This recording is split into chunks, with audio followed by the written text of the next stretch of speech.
GCW Sonipat से मैं Dilbag Singh 5th semester के लिए आप सभी बच्चों का हार्दिक अभिनंदन करता हूँ।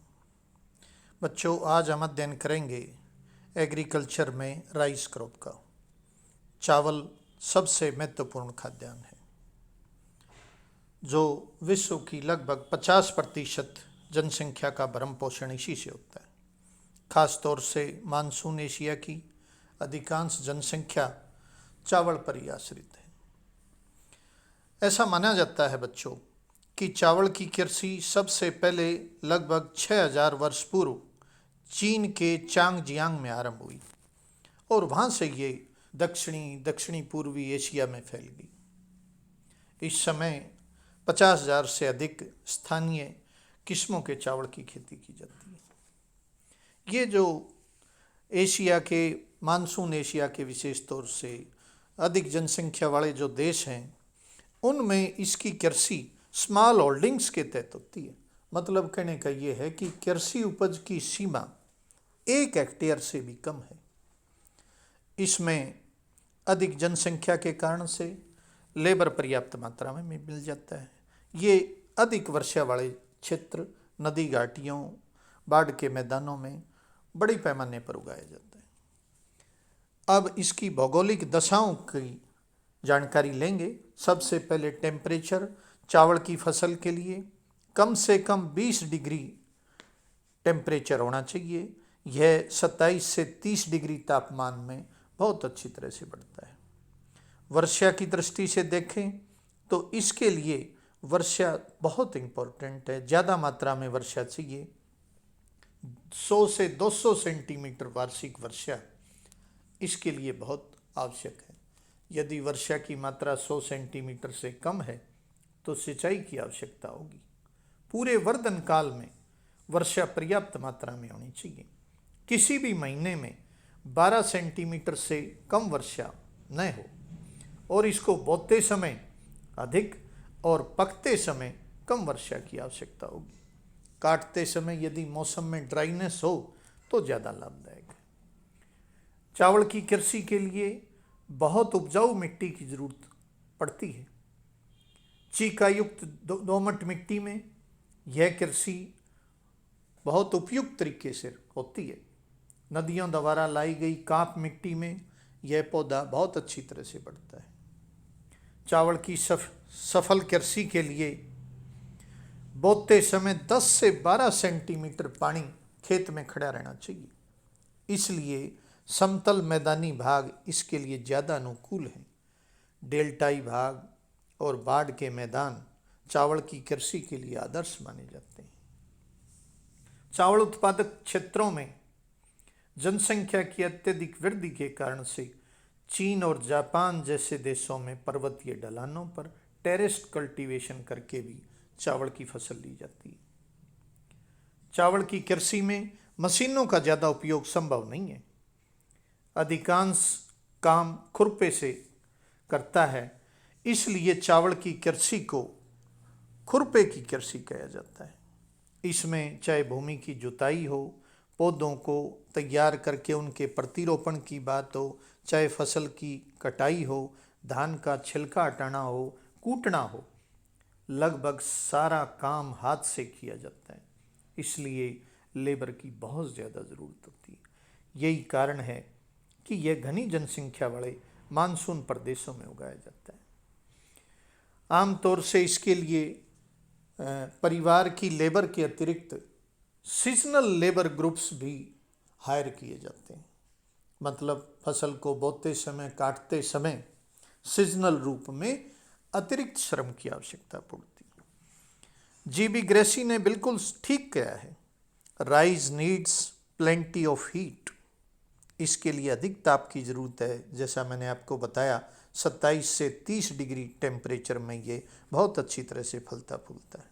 प्लेंटी ऑफ वाटर, 100 से 200 सेंटीमीटर वर्षा, अधिक वर्षा चाहिए इसके लिए। प्रत्येक महीने में वर्षा चाहिए। प्लेंटी ऑफ एलुवियल सोयल, चावल की कृषि चीका युक्त दोमट मिट्टी वाले प्रदेशों में होती है। कांप मिट्टी के क्षेत्र, बाढ़ के मैदान, नदियों के डेल्टाई क्षेत्र। And plenty of labour, labour की बहुत आवश्यकता पड़ती है, इसलिए अधिक जनसंख्या वाले प्रदेशों में लेबर आसानी से मिल जाती है और वहाँ इसका ज़्यादा उत्पादन होता है। To produce plenty of food to feed plenty of people, ये जो मानसून एशिया वाला भाग है, भारत, चीन, बांग्लादेश, इंडोनेशिया, मलेशिया, पाकिस्तान, ये सभी ज़्यादा जनसंख्या वाले इलाके भी हैं। करोड़ों लोगों का भोजन चावल है। तो जीबी ग्रेसी ने बिल्कुल इस क्रॉप्स की करेक्टरिस्टिक्स को बहुत अच्छी तरह से बताया। चावल बोने की प्रतिरोपण विधि है, हल चलाकर विधि है और छिड़काव विधि है। प्रतिरोपण विधि ज़्यादा कामयाब है और दक्षिणी पूर्वी एशिया के सभी देशों में अपनाई जाती है। इसमें पर्याप्त मात्रा में पहले अलग अलग पौधशालाओं में पौध तैयार की जाएगी और 40 दिन के बाद इस पौध को पहले से तैयार किए गए पानी से भरे खेतों में प्रतिरोपित कर दिया जाएगा। अनिश्चित वर्षा वाले क्षेत्रों में शुष्क नर्सरियां तैयार की जाती हैं, जिन्हें 70 दिन बाद प्रतिरोपित किया जाएगा। ये काफ़ी कठिन काम है, बहुत ज़्यादा लेबर इसमें इन्वॉल्व होती है। हल चलाकर इसमें हल चलाते हैं, यह विधि शुष्क प्रदेशों में अपनाई जाती है। और छिड़काव या प्रसारण विधि, यह विधि अपेक्षाकृत कम उपजाऊ और शुष्क प्रदेशों में अपनाई जाती है। अब हम चावल के विश्व उत्पादन और वितरण का संज्ञान लेंगे। विश्व के कुल उत्पादन का 90% चावल दक्षिणी पूर्वी एशिया में प्राप्त किया जाता है। पूरी दुनिया में लगभग 500 मिलियन टन चावल का उत्पादन होता है और अधिकांश, जैसे मैंने बताया कि दक्षिणी पूर्वी एशिया जो मुख्य रूप से मानसून एशिया भी है, इससे ये फसल आती है। एशिया में भी प्रमुख उत्पादक देश चीन, Bharat, Japan, Bangladesh, Pakistan, Indonesia, Taiwan, Myanmar, Malaysia, Philippines, Vietnam तथा कोरिया आदि हैं। एशिया के बाहर यदि दृष्टि डालें तो मिस्र, ब्राज़ील, अर्जेंटीना, यूएसए, तुर्की, फ्रांस, मेलागासी आदि देश भी इसका उत्पादन करते हैं। सबसे पहले हम चीन की तरफ दृष्टिगत होंगे। चीन विश्व में चावल का सबसे बड़ा उत्पादक है। यह लगभग 1/3 उत्पादन करता है। यहाँ 317 लाख हेक्टेयर भूमि पर लगभग 2005 लाख मीट्रिक टन चावल पैदा किया जाता है। 2019-20 में इस देश ने 30.8% चावल का उत्पादन किया। चीन में दक्षिणी उष्ण भागों में चावल की फसल मुख्य रूप से ली जाती है। उत्तरी चीन में जलवायु अधिक ठंडी है, इसलिए चावल पैदा नहीं होता। इसमें भी प्रमुख उत्पादक प्रदेश चियांगजियांग तथा सीजियांग बेसिन, दक्षिणी पूर्वी तटीय भाग, जेचुआन बेसिन आदि हैं। चियांगजियांग के दक्षिण में स्थित पर्वतीय ढलानों पर भी सीढ़ीनुमा खेतों के द्वारा चावल की कृषि की जाती है। भारत विश्व में दूसरा बड़ा उत्पादक देश है। इसमें लगभग 25% चावल का उत्पादन करता है। आप यदि मैप पे दृष्टि डालें तो इसमें मेजर एरियाज और अदर एरियाज चावल के साफ तौर से दिखाए गए हैं। यहाँ चीन की अपेक्षाकृत प्रति हेक्टेयर उपज कम है। हमारे यहाँ 2928 किलोग्राम और चीन में प्रति हेक्टेयर उपज 6325 किलोग्राम है। इसका अर्थ यह हुआ कि चीन में प्रति हेक्टेयर उपज भारत के मुकाबले 2 गुना से भी ज़्यादा है। अतः हमें इस क्षेत्र पर बहुत काम करने की ज़रूरत है ताकि हम भी प्रति हेक्टेयर उपज को बढ़ा सकें। इसकी खूब संभावनाएं भी हैं। भारत की 23% कृषि भूमि में चावल की कृषि की जाती है। भारत का अधिकांश चावल 100 सेंटीमीटर से अधिक वर्षा वाले क्षेत्रों में पैदा किया जाता है। मानचित्र को ध्यान से देखने पर पता चलता है वेस्ट बंगाल, बिहार, आंध्र प्रदेश, उड़ीसा, तमिलनाडु, कर्नाटक, असम, केरल, महाराष्ट्र, छत्तीसगढ़ और मध्य प्रदेश, ये राज्य तो परंपरागत रूप से चावल के लिए प्रसिद्ध हैं। हरित क्रांति के पश्चात वेस्टर्न यूपी, पंजाब और हरियाणा में भी सिंचाई की सहायता से चावल की कृषि की जाती है। वेस्ट बंगाल में, असम में कहीं कहीं चावल की 3-3 फसलें भी ली जाती हैं। पश्चिमी बंगाल में अमन 78%, ओस 20% और बोरो लगभग 2% चावल पैदा करता है। कश्मीर घाटी में ग्रीष्म ऋतु में चावल की कृषि की जाती है, इसे शाली कहते हैं। देहरादून और उसके आसपास के क्षेत्रों में उत्तम क्वालिटी का चावल पैदा किया जाता है। इसके बाद तीसरा इम्पोर्टेंट देश है इंडोनेशिया। इंडोनेशिया में विश्व का 12% चावल उत्पादन किया जाता है। यह देश विश्व का तीसरा बड़ा उत्पादक है।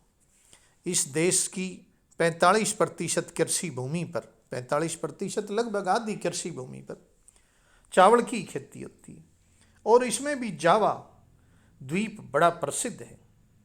जावा के तो 90% भाग पर चावल उगाया जाता है। यहाँ संवहनीय वर्षा होती है और विशेष तौर से जो लावा से निर्मित मिट्टी है वो चावल की पैदावार के लिए बड़ी उपयोगी है। नंबर 4 पर बांग्लादेश का स्थान आता है। यहाँ विश्व का लगभग 8.2% चावल उत्पन्न होता है।